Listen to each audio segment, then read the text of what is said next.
Tonight, a lawsuit against the Charleston County School District is bringing new questions about transparency and how decisions are made. Thanks for joining us, everyone. I'm Ann McGill. It centers on a recent board appointment and whether the public was properly notified before that vote happened.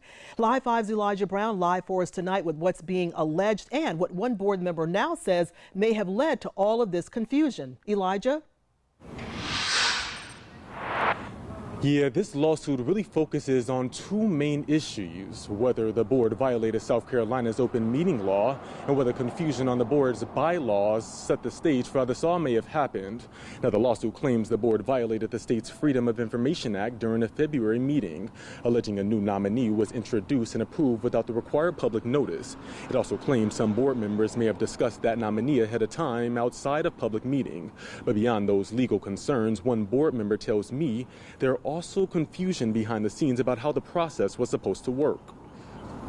It was explained to us that each of us would have the opportunity to appoint a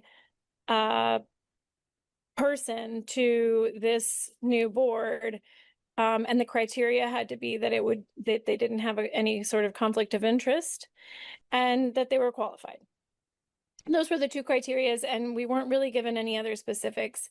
When they wrote the bylaws, they didn't include anything stating or negating whether or not it would be us appointing them or within our district or, anyone else appointing them.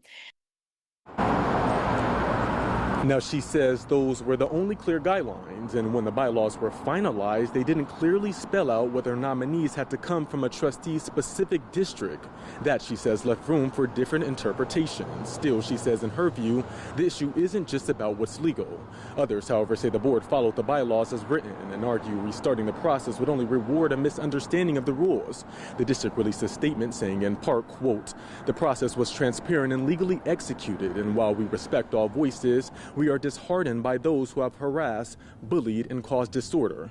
The claims outlined in the filing mischaracterized both the process and the facts, end quote. Now, the lawsuit is asking a judge to throw out the vote entirely and hoping to utilize South Carolina's open meeting law throughout every part of this process. Reporting out here in downtown Charleston, Elijah Brown, Live 5 News.